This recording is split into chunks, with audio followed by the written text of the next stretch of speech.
आज हम बात करेंगे अल सल्वाडोर की सीकोट जेल की एक ऐसी जगह जो अब देश की पहचान बन चुकी है। इसका नाम है centre for the confinement on off terrorism, आतंकवाद को कैद करने का केंद्र। सवाल है, क्या आतंकवाद या अपराध को दीवारों के पीछे बंद किया जा सकता है? सीकोट सिर्फ एक जेल नहीं, बल्कि सरकार की ताकत और चेतावनी का प्रतीक है।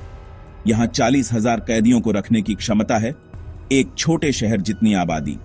सरकार का दावा है कि ये देश के सबसे खतरनाक गैंग के सदस्य हैं, जिन्हें समाज से पूरी तरह काट देना जरूरी है। जेल की सुरक्षा अभेद्य है, ऊंची दीवारें, बिजली के तार, हर कोने पर कैमरे। यहां सूरज की रोशनी भी सीमित है और कैदियों को हर पल याद दिलाया जाता है कि वे आजाद नहीं हैं। सरकार के मुताबिक सीकोट के बाद हत्याओं की दर में भारी गिरावट आई है।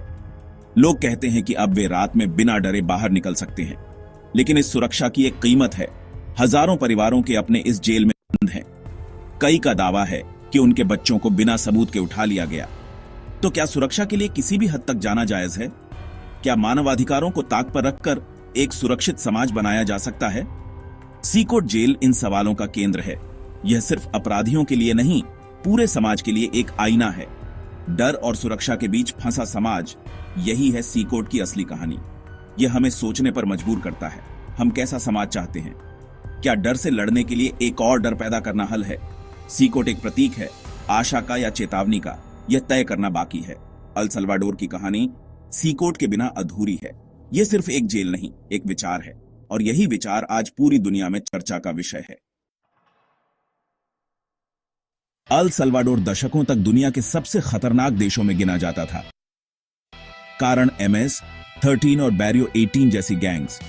ये गैंग्स सिर्फ अपराधी नहीं, बल्कि समानांतर सरकार की तरह काम करते थे। लोग पुलिस से ज्यादा इनसे डरते थे। हर गली, हर मोहल्ला गैंग्स के कब्जे में था।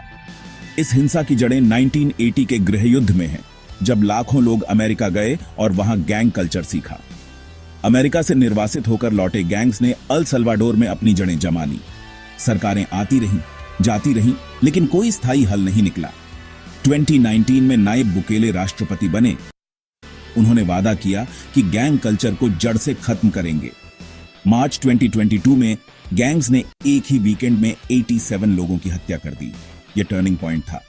इसके बाद सरकार ने टोटल वॉर का ऐलान किया, इमरजेंसी लागू की और पुलिस को शक के आधार पर गिरफ्तारियां करने की छूट मिल गई। जेलें भरने लगीं, नई विशाल जेल की जरूरत महसूस हुई। इसी से जन्म हुआ सीकोट जेल का।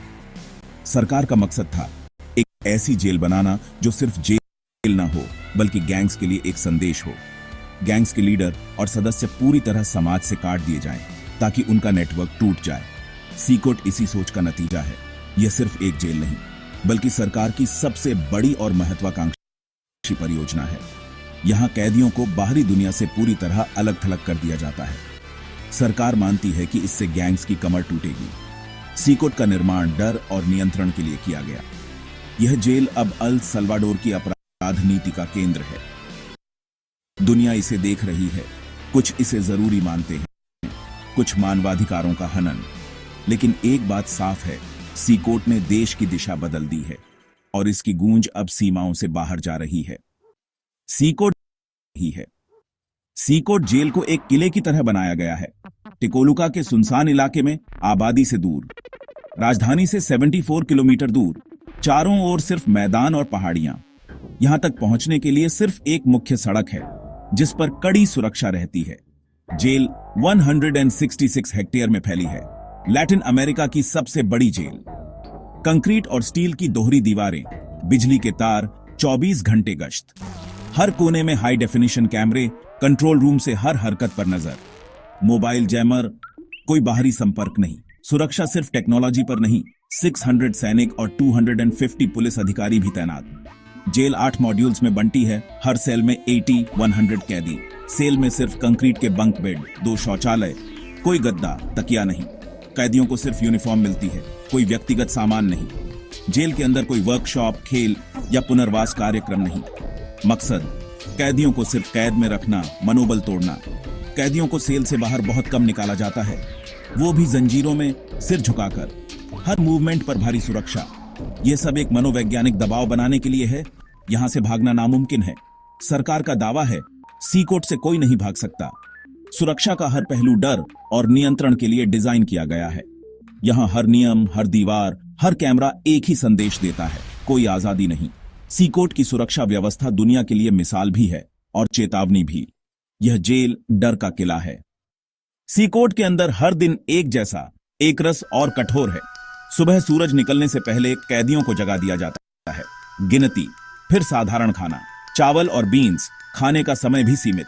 दिन भर कैदी अपने सेल में बंद रहते हैं। 100 लोग, तंग जगह, न ताजी हवा न रोशनी, कोई किताब, मनोरंजन या बातचीत की छूट नहीं। नियम तोड़ने पर कड़ी सजा, एकांत कारावास या खाने में कटौती। दिन में सिर्फ एक बार बहुत कम समय के लिए बाहर निकलने की इजाजत, वो भी कानूनी या मेडिकल जरूरत के लिए। बाहर निकलते समय सिर झुकाकर, हाथ पीछे बांधकर चलना पड़ता है। कैदियों को सफेद शॉर्ट्स पहनाई जाती है, सिर के बाल मुंडवा दिए जाते हैं। उनके टैटू ही उनकी पुरानी पहचान की आखिरी निशानी है। परिवार से कोई मुलाकात, फोन या चिट्ठी इजाजत नहीं। बाहरी दुनिया से पूरी तरह कटे हुए। मानवाधिकार संगठन कहते हैं यह मनोवैज्ञानिक अत्याचार है, मानसिक और शारीरिक स्वास्थ्य पर बुरा असर का तर्क। ये साधारण अपराधी नहीं, आतंकवादी हैं। नरमी की कोई जगह नहीं। सी कोर्ट के अंदर की जिंदगी सरकार की कठोर नीति का प्रतिबिंब है। यहां उम्मीद, भविष्य या इंसानियत के लिए कोई जगह नहीं। हर दिन, हर नियम, हर दीवार, बस एक ही मकसद, मनोबल तोड़ना। यह जेल इंसान को सिर्फ एक नंबर बना देती है। सी कोर्ट के अंदर जीवन का मतलब सिर्फ सांस लेना है। बाहर की दुनिया से कोई रिश्ता नहीं बचता। यह एक ऐसी सजा है जो शरीर से ज्यादा आत्मा को कैद करती है। यही है सी कोर्ट की असलियत। अल सल्वाडोर की बुकेले डॉक्ट्रिन, अपराध के प्रति जीरो टॉलरेंस। राष्ट्रपति बुकेले ने गैंग दुश्मन घोषित कर राष्ट्रव्यापी अभियान छेड़ा। स्टेट ऑफ एक्सेप्शन के तहत पुलिस को शक के आधार पर गिरफ्तारियां बिना वारंट और सीमित कानूनी अधिकार मिले। अब तक 80,000 से ज्यादा गिरफ्तारियां, देश की 1% आबादी। कानूनों में बदलाव, गैंग सदस्यता की सजा बढ़ी, बच्चों पर भी वयस्कों जैसा मुकदमा। सोशल मीडिया पर गिरफ्तारियों के वीडियो, जनता में डर और समर्थन दोनों। नतीजा, हत्या की दर ऐतिहासिक रूप से गिरी, लोग सुरक्षित महसूस करते हैं। लेकिन आलोचक कहते हैं हजारों निर्दोष भी फंस रहे हैं और देश अधिनायकवाद की ओर बढ़ रहा है। सी कोर्ट और बुकेले की नीतियां समाज को बांट रही हैं।